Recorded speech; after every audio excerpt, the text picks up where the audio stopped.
Hello अस्सलाम वालेकुम class, hopefully you are doing well. हमने फर्स्ट चैप्टर ख़त्म की थी और हमारी सेकंड चैप्टर हम स्टार्ट करने वाले थे जो कि स्ट्रक्चर ऑफ एटम के हवाले से था। तो मैं आपको सेकंड चैप्टर पढ़ाऊंगी और जब आप सुनेंगे तो आप भी अपने बुक को ओपन करें, क्योंकि आप 9th क्लास के स्टूडेंट हैं तो जाहिर सी बात है आपके लिए बहुत सारे जो है वर्ड जो है वो आपके लिए डिफरेंट होते हैं, आपके लिए न्यू होते हैं, जिसको एक्सप्लेन करने की ज़रूरत होती है।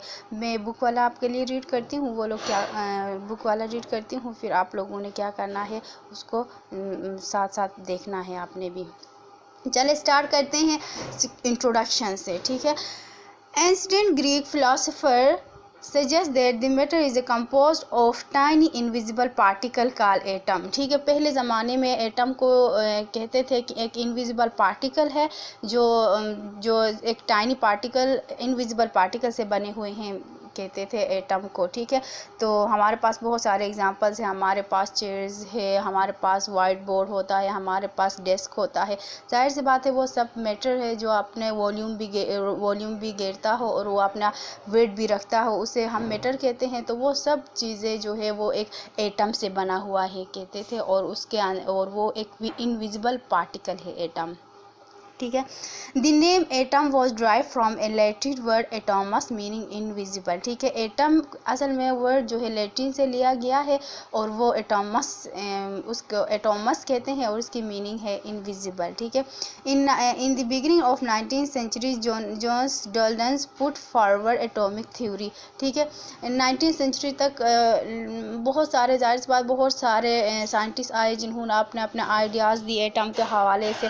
फिर उसके अंदर चेंजिंग हुई। 19th सेंचुरी तक तो एटम को एक इनविजिबल पार्टिकल ही कहा जाता था। According to it, all matter are made up of a very small invisible particles called atom. Till the end of 19th century, it considered that the atom cannot be subdivided. ठीक है, 19th century के तकरीबन and में ये कहना लोगों ने scientist ने ये कहना स्टार्ट किया कि एटम जो है एक सब डिवाइडेड पार्टिकल है। ठीक है, However, in the beginning of 20th century, experiment performed by the Goldstein, J.J. Thomson ने भी बहुत सारे एक्सपेरिमेंट्स किए और रदरफोर्ड ने भी एक्सपेरिमेंट किए। फिर उनके एक्सपेरिमेंट के बाद कहा गया कि एटम है वो सब डिवाइडेड है, क्योंकि उसमें बहुत सारे फंडामेंटल पार्टिकल जैसे कि इलेक्ट्रॉन, प्रोटॉन और न्यूट्रॉन डिस्कवर हुए थे। ठीक है, जब वो डिस्कवर हुए तो उन्होंने कहा एक सब डिवाइडेड पार्टिकल है।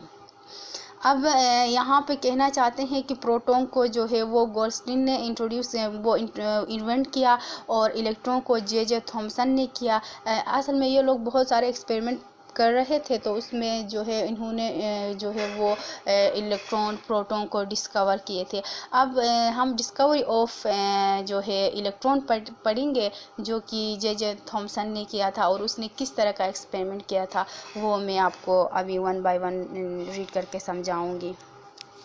तो I think in 1995, Sir William Crook performed experiment by passing through electric current through gas in A discharge tube. असल में यहाँ पे आप ज़रा पैराग्राफ में आपको नज़र आएगा, यहाँ पे जो फिगर है उसके अंदर एक लंबा सा डिस्चार्ज ट्यूब लिया गया है और उसके अंदर जो है वो उसके अंदर लो टेम्परेचर रखा है और उसके अंदर गैस भी रखा है और वहाँ पे कैथोड भी लिया गया है, एनोड भी लिया गया है। कैथोड जो है नेगेटिव साइन से लिया गया है, एनोड पॉजिटिव साइन से लिया गया है और उन दोनों को एक बैटरी के साथ कनेक्ट किया गया है। ठीक है, क्या कहना चाहते हैं बुक में, he took a glass tube fill with a 2 metallic anode which were connected to a high voltage battery. The pressure inside the tube was kept 10 raised to the power -4। उसके अंदर लो प्रेशर लिया गया है।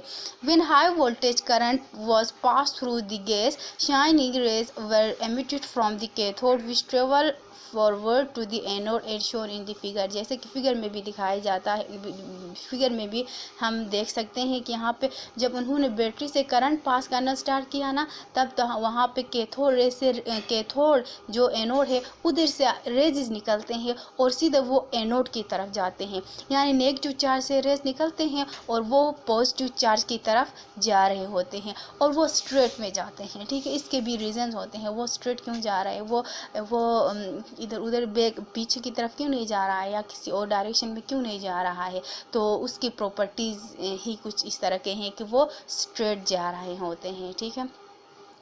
और इसकी reason भी मैं आपको आगे बताऊंगी। The cathode rays were subdivided in a study in a detail and their properties were determined which are given in the below। असल में उन रेस को साइंटिस्ट ने स्टडी किया और उसके बाद उनके कुछ प्रॉपर्टीज़ उन्होंने यहाँ पे बताए हैं, तो फिर उसके क्या प्रॉपर्टीज़ से आए देखते हैं। These rays travel in a straight line perpendicular to the cathode ray surface, ठीक है। वो कैथोड यानी वो कैथोड से निकल के सिर्फ एनोड की तरफ स्ट्रेट जा रहे होते हैं, परपेंडिकुलर कहते हैं, ठीक है उसे। They can cast a sharp shadow of the opaque object if place in their path, जैसे कि ओपेक ऑब्जेक्ट कहलाते हैं कि हम कोई चीज़ जैसे कि ब्रिक हमारे पास ओपेक चीज़ है, उस तरह की चीज़ें जिससे लाइट पास ना होती है, इस तरह की चीज़ें जब उन रेज के दरमियान रखते थे तो वो पीछे शेडो बनाते थे, वो रेज उसके अंदर से नहीं गुजरते थे। They are deflected toward positive plate in the electric field showing that they are negative charge, ठीक है। और वो सिर्फ पॉजिटिव चार्ज की तरफ ही जा रहे थे, इसका यही मतलब है ना कि वो नेगेटिव थे, तभी तो वो पॉजिटिव की तरफ जा रहे थे। वो चार्ज हमेशा एक दूसरे को नेगेटिव पॉजिटिव अट्रैक्ट करते हैं, बाकी नेगेटिव या पॉजिटिव ये दोनों सेम चार्ज हमेशा रिपल करते हैं, डिफरेंट चार्ज हमेशा क्या करते हैं, अट्रैक्ट करते हैं। तो ये नेगेटिव से निकलते थे और पॉजिटिव की तरफ जाते थे, इसलिए वो स्ट्रेट जा रहे थे, ठीक है। These rays they rise temperature of the body on which they fall, ठीक है। वो जिस ऑब्जेक्ट पे भी वो रेज पड़ते थे तो वहाँ पे उसकी टेम्परेचर को रेज अप करते थे, यानी ज़्यादा होता था, यानी वो चीज़ गर्म हो जाती थी, ठीक है। J Thomson discover their a charge divided by mass ratio. J Thomson एक बहुत ज़बरदस्त साइंटिस्ट था जिसका बहुत सारा कंट्रीब्यूशन है केमिस्ट्री में, ठीक है।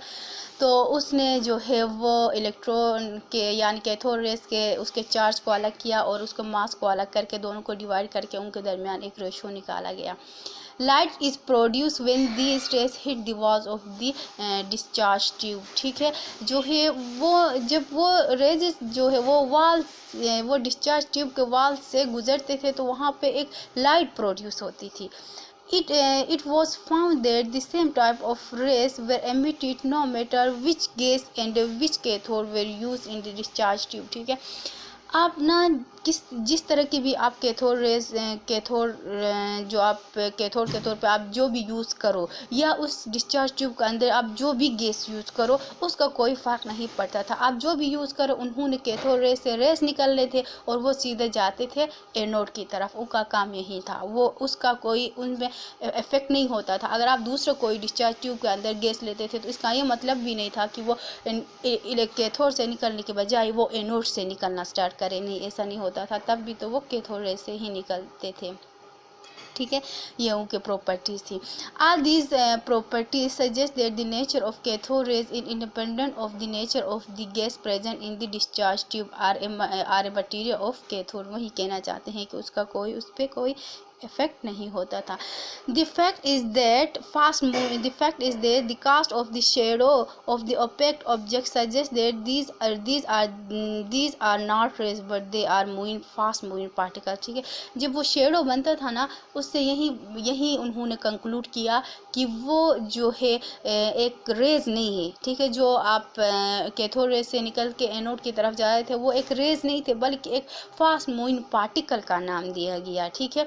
और उन पार्टिकल को क्या कहा, इलेक्ट्रॉन कहा, उन पार्टिकल को इलेक्ट्रॉन का नाम दिया। They were given the name of electron. सीज all the material produce same type of particles, ठीक है। इसलिए जो भी आप यूज़ करते थे वो इलेक्ट्रॉन्स ही निकल रहे थे।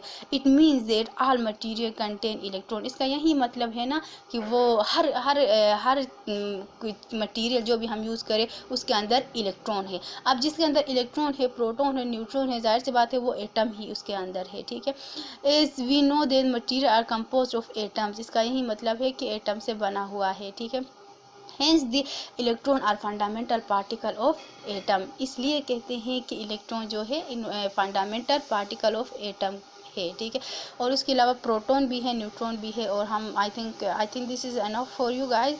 एंड हम डिस्कवर ऑफ प्रोटॉन हम फिर नेक्स्ट टाइम पढ़ेंगे, तो उसकी भी एक अलग उन्होंने एक्सपेरिमेंट किया है, एक्सपेरिमेंट करके हमें बताया गया है कि फिर उनकी क्या प्रॉपर्टीज़ थे, फिर वो डिस्चार्ज ट्यूब में कैसे वो जनरेट होते थे। तो I think this is enough for you, so thank you so much.